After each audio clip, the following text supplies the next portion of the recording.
આ જે બિહારના પરિણામ આવ્યા છે એ દરેકની અપેક્ષાથી પર પરિણામ આવ્યા છે। ભારતીય જનતા પાર્ટીના જેટલા પણ નેતાઓ સાથે વાત થઈ, ગુજરાતના પ્રવક્તાઓથી લઈ કેન્દ્રીય મંત્રી સાથે વાત થઈ, બિહારના સહપ્રભારી પાટીલ સાથે પણ વાત થઈ અને એમણે એ શબ્દો કહ્યા કે બિહારની જનતાનું મન અમે કળવામાં થોડા કાચા પડ્યા।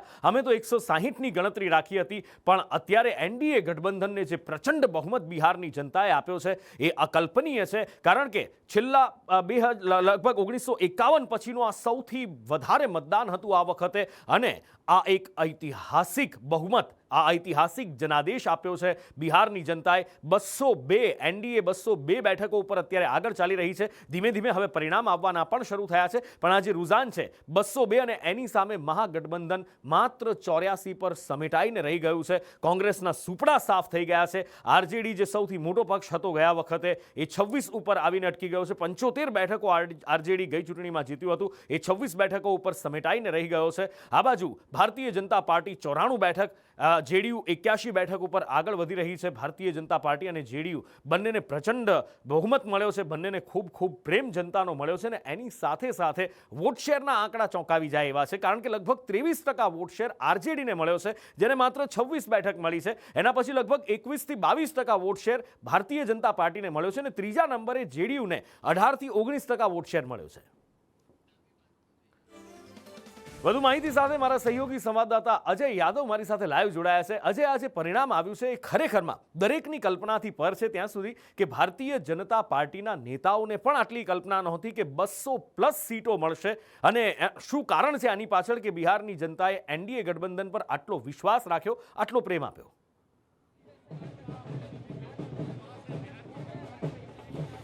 देखिए नुपुर, जब बिहार विधानसभा चुनाव शुरू हुआ था तो उस वक्त एक बात कही जाती थी कि न सिर्फ ये आरजेडी के लिए बल्कि खुद भारतीय जनता पार्टी के लिए और जेडीयू के लिए अस्तित्व का चुनाव है।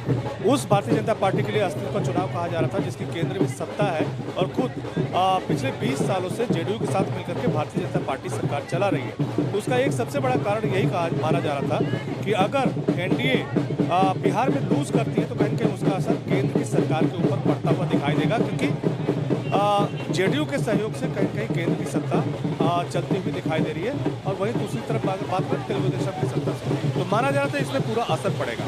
वहीं दूसरी तरफ ये भी कहा जा रहा था कि नीतीश कुमार चूंकि अपनी मेमोरी लॉस कर रहे हैं और जिस तरह से उनकी छवि बनी है, तो हो सकता है कि अगर जेडीयू लूज करे तो भारतीय जनता पार्टी को भी नुकसान पहुंचे, या जेडीयू ऐसा माना जाए कि अपने इतिहास की पार्टी बन जाए, क्योंकि उसके सारे जो लीडर्स हैं वो एक एक करके भाग निकलेंगे।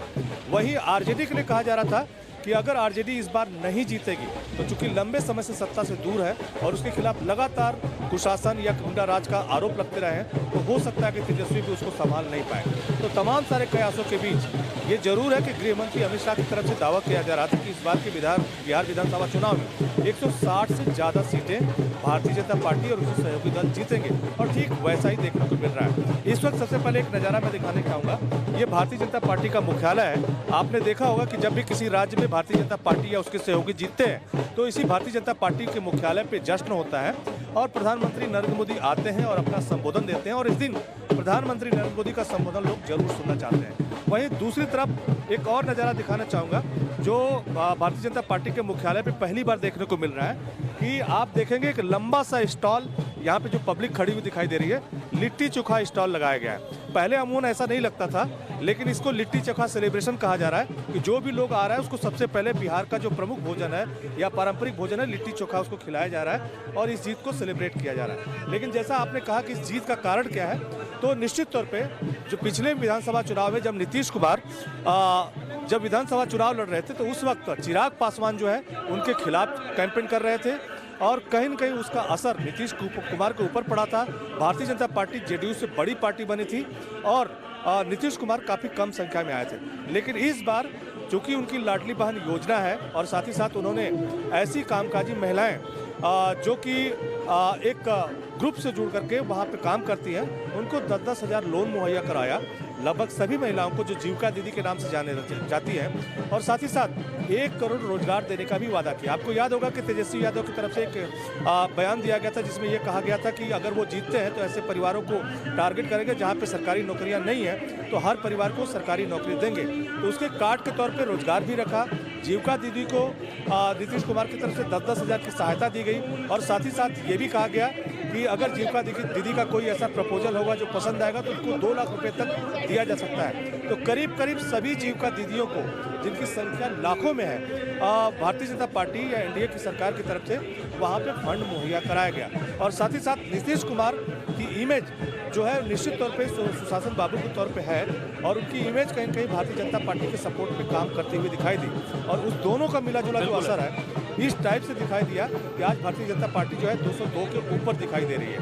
तो निश्चित तौर पे कई सारे कारण हैं और उसमें एक महत्वपूर्ण बात यह भी है कि अब भारतीय जनता पार्टी एक ऐसी कंडीशन में चली गई है, ऐसा होगा नहीं, लेकिन लोग ये भी कह रहे हैं कि अगर अकेले भारतीय जनता पार्टी बिना नीतीश का सरकार बनाना चाहे तब भी वो संभव है। जी બિલકુલ, એટલે એ તો કદાચ થોડીક અતિશયોક્તિની વાત થશે, પણ હા, એવા સુપડા સાફ કર્યા છે કે વાત જવા દો.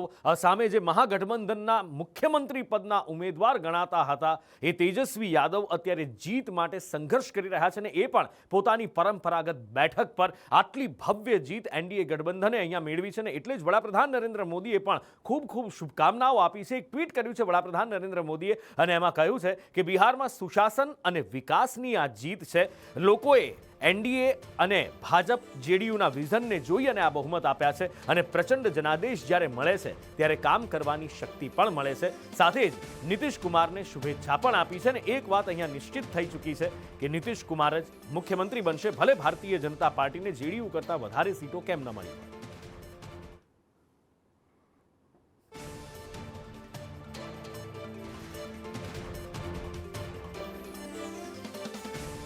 આ બધા વચ્ચે ભારતીય જનતા પાર્ટીના ચાણક્ય કેન્દ્રીય ગૃહમંત્રી અમિત શાહે પણ ટ્વીટ કર્યું છે અને બિહારના પરિણામો માટે ખૂબ ખૂબ શુભકામનાઓ આપી છે. સાથે જ આ જીત બિહારવાસીઓની જીત ગણાવી છે. મહાગઠબંધન પર અમિત શાહે પ્રહાર પણ કર્યા છે. જંગલરાજ તુષ્ટિકરણના કારણે લોકોએ તક ન આપી. જનતા પોલિટિકલ ઓફ પરફોર્મન્સ પર જનાદેશ આપે છે, એવું અમિત શાહે લખ્યું.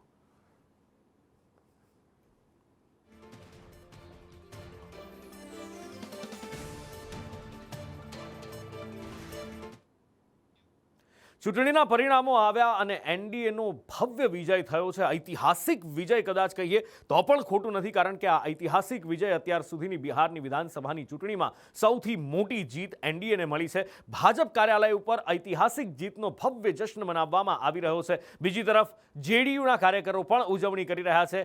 આરજેડી પર વ્યંગ કરતા કાર્યક્રમો પણ અહીંયા દેખાઈ રહ્યા છે. કેટલાક કાર્યકરો આવ્યા છે અને આરજેડી પર વ્યંગ કરતા પણ દેખાયા છે. લાલુ પ્રસાદ યાદવનો એક વેશ લઈને એ વ્યક્તિ આવ્યા હતા. એ કેવી રીતે લાલુ પ્રસાદ ઉપર વ્યંગ કરતા હતા, આરજેડી ઉપર વ્યંગ કરતા હતા, એ પણ અત્યારે દેખાઈ રહ્યું છે. સાથે જ પટનામાં ભાજપની ઉજવણીને મુખ્યમંત્રી નિવાસ સ્થાન પાસે બિહાર કા મતલબ નીતિશ કુમાર લખીને ઉજવણી કરવામાં આવી છે. આવા હોર્ડિંગ્સ પણ દેખાઈ રહ્યા છે. જો કે હોર્ડિંગ્સ તો ઘણા સમયથી દેખાય છે. 2022ની ચૂંટણી હતી, 24ની ચૂંટણી નીતિશ સબકે હે એ હોર્ડિંગ્સ પણ હતા. ટાઈગર જિંદા હે એ પરિણામો પહેલા લખેલું સામે આવ્યું હતું, અને હવે બિહાર કા મતલબ નીતિશ કુમાર હોર્ડિંગ નજરે પડ્યું.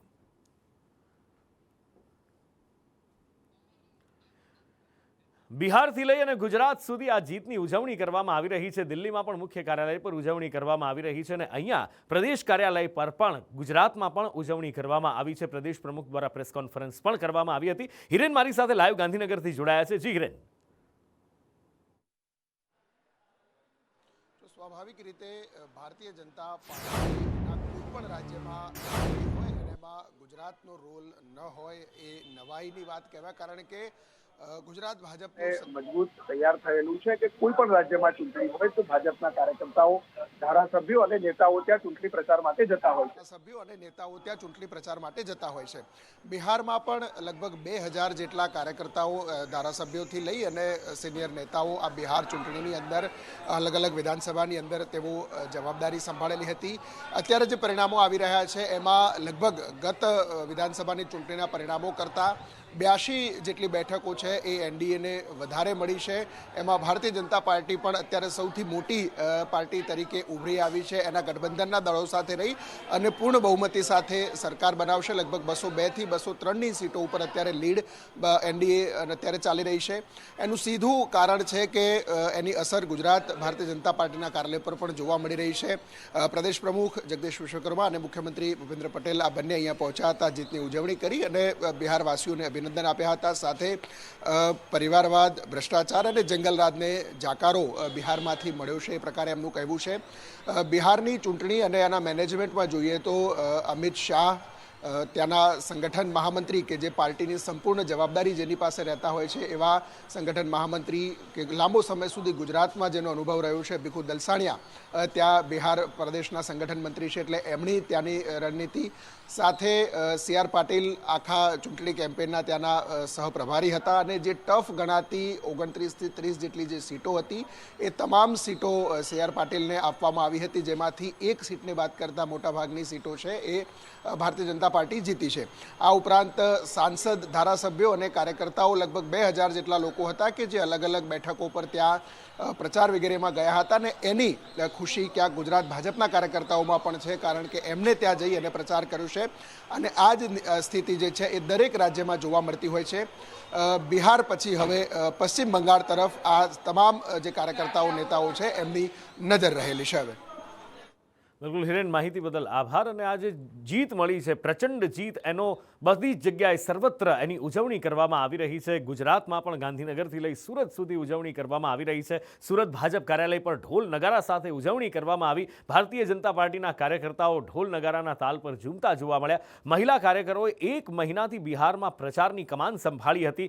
સી.આર. પાટીલ કે જે એમની પાસે પણ ત્યાં એમને જવાબદારી સોંપવામાં આવી હતી સહપ્રભારીની, એટલે સી.આર. પાટીલે પણ ત્યાં બહુ મોટી ભૂમિકા ભજવી છે. આજે એમણે પણ પ્રેસ કોન્ફરન્સ કરી અને બિહારના જે ઉદ્યોગપતિઓ છે, અહીંયા આગળ જે જે વેપારીઓ છે ગુજરાતમાં, એમણે પણ બિહાર માટે ખૂબ કર્યું છે. અને બિહારમાં પ્રચાર જે ભારતીય જનતા પાર્ટી સાથે જોડાયેલા છે, એમણે પણ બિહારમાં ભારતીય જનતા પાર્ટી માટે ખૂબ બધો પ્રચાર કર્યો હતો. અને સાથે જ જે સરકારના કામો છે જે ભારતીય જનતા પાર્ટી કરી રહી છે, એના કારણે આ જીત થઈ છે, જેની જશ્ન ઉજવવામાં આવી રહ્યો છે.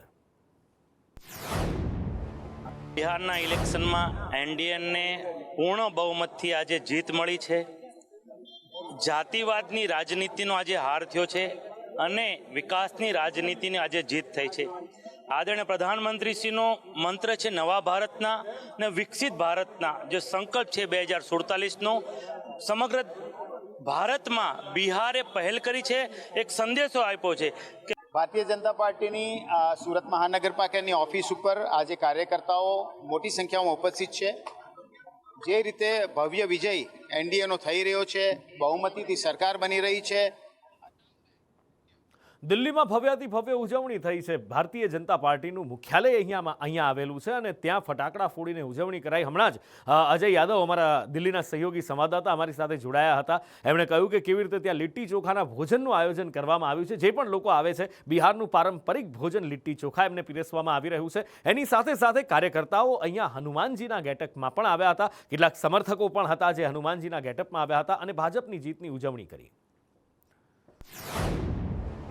दिल्ली 164वां दर्शन के लिए आया हूँ. मेरे श्री राम रूपी माननीय प्रधानमंत्री, भारत में जहाँ जहाँ सभा होती है उनको दर्शन के लिए मैं आ जाता हूँ. 164वीं दर्शन के लिए मैं यहाँ आया, इसलिए चलता हूँ. मर्यादा पुरुषोत्तम श्री राम जिस तरह से कण कण और जन जन के लिए कार्य करते थे, उसी तरह से मेरे श्री राम रूपी माननीय प्रधानमंत्री करते हैं. इसीलिए मैं आज जो है प्रचंड बहुमत जो बिहार को मिला है, विकास के नाम पर मिला है, इसीलिए मैं यह जीत का जश्न मनाने के लिए विश्व की सबसे बड़ी पार्टी का सबसे बड़ी कार्यालय आया हूं. બિહારમાં એનડીએની પ્રચંડ જીત થઈ છે અને નીતિશ કુમાર રેકોર્ડ બ્રેક 10મી વાર મુખ્યમંત્રી બનવા માટે જઈ રહ્યા છે. 10મી વાર એ મુખ્યમંત્રી બનવાના છે, એ હવે નિશ્ચિત થઈ ચૂક્યું છે. ત્યારે સવાલ એ છે કે આટલી પ્રચંડ જીત પાછળના કારણો શું હોઈ શકે? ઘણા બધા કારણો આ પ્રચંડ જીત પાછળ છે. નીતિશ સરકારની યોજનાઓ પણ છે, એની સાથે સાથે ડબલ એન્જિનની સરકાર પણ કહેવાઈ રહી છે. પણ બીજો સવાલ એ થાય કે ગઈ વખતે જે આરજેડી 75 ઉપર હતી, એ આરજેડી સમેટાઈ અને 28-24 ઉપર કેવી રીતે આવી ગઈ? એની સાથે એ સવાલ પણ થાય કે જે પારંપરિક બેઠક યાદવ પરિવારની, લાલુ યાદવ પરિવારની, એ બેઠક ઉપરથી જીતવામાં અત્યારે કેમ સંઘર્ષનો સામનો કરી રહ્યા છે તેજસ્વી યાદવ? અત્યારે કેમ સતીશ યાદવની પાછળ તેઓ ચાલી રહ્યા છે? એ પણ એક સવાલ છે. જીતી શકશે કે કેમ, એ પણ અત્યારે ઘેરામાં છે. કૃષ્ણા, મારા સહયોગી સંવાદદાતા મારી સાથે જોડાયા છે. કૃષ્ણા પાસેથી આ હાર અને જીતના કારણો છે, એનું જરા વિશ્લેષણ કરવાનો પ્રયત્ન કરીએ. જી કૃષ્ણા. જી બિલકુલ નુપુર, હિન્દી હાર્ટલેન્ડની ઉત્તર પ્રદેશ બાદ સૌથી મોટું ગણાતું આ રાજ્ય વસ્તીની દ્રષ્ટિએ અને રાજકીય મહત્વની દ્રષ્ટિએ એ બિહાર છે અને એટલા માટે જ બિહારમાં સૌ કોઈ આપણે જોયું હતું કે એ તમામ પક્ષો તમામ ગઠબંધનના પક્ષોએ એમાં જોર જોક્યું હતું, પરંતુ આ બધા વચ્ચે આ પરિણામો જે સામે આવ્યા છે ખરેખર ખૂબ જ ચોંકાવનારા છે. કોઈકના માટે ઝટકા સમાન છે, કોઈકના માટે ખુશી સમાન છે, પરંતુ એના કારણો પાછળની આપણે વાત કરીએ તો આ એ રાજ્ય છે બિહાર કે જે છેલ્લા કેટલાય સમયથી આપણે જોયું હતું કે કોઈ એક ગઠબંધનને એકદમ સ્પષ્ટ બહુમતી આપે, આવી રીતે આટલી લેન્ડસ્લાઇડ વિક્ટરી આપે એવું નહોતું રહ્યું, પરંતુ આ વખતે રહ્યું છે અને 200 ને પાર એટલે કે એનડીએ આ વખતે ડબલ સેન્ચુરી થઈ હોય એ પ્રકારના પરિણામો અત્યારે દેખાઈ રહ્યા છે. 200 ને પાર તો પહોંચી ગયું છે અત્યારે, પરંતુ કારણો શું છે એની આપણે જો વાત કરીએ તો નીતિશ કુમાર 2005થી મુખ્યમંત્રી બન્યા, સતત 10મી વખત હવે જો એમને મુખ્યમંત્રી, કારણ કે વિનોદ તાવડે ભાજપના પ્રભારી છે સ્ટેટના, એમણે એમ કહ્યું કે 5 પક્ષો નક્કી કરશે કે મુખ્યમંત્રી કોણ હશે, પરંતુ સમ્રાટ ચૌધરીએ કહ્યું હતું કે અમારામાં કોઈ વેકેન્સી છે નહીં એટલે મુખ્યમંત્રી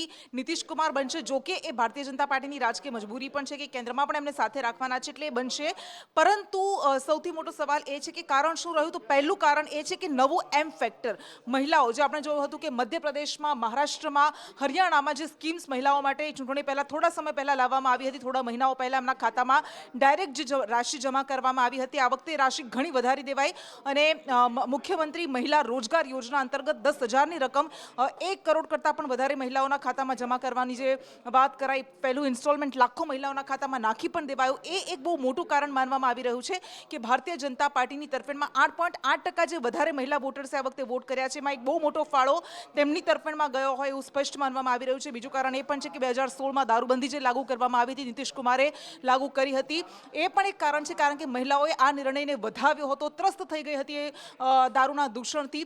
બીજું એક મોટું કારણ એ માનવામાં આવી રહ્યું છે આ પરિણામો પાછળનું એ છે કે ભારતીય જનતા પાર્ટી આ વખતે જે ગઠબંધન, હા એ શરૂઆતમાં રહ્યું હતું, કોઈ નામ નહોતું, પરંતુ ત્યારબાદ એ ગઠબંધન તરીકે મજબૂતાઈથી લડી, પરંતુ મહાગઠબંધનમાં આપણે જોયું કે છેલ્લી ઘડી સુધી એ પક્ષને લઈને, એ બેઠકોને લઈને ઘણી ખેંચતાણ હતી અને 12 બેઠકો તો એવી હતી કે જેમાં મહાગઠબંધનના જ પક્ષો એકબીજાની સામસામે લડ્યા હતા. ભલે સ્ટ્રેટેજી કહી, પરંતુ એમાં ઘણા બીજા કારણો પણ હતા.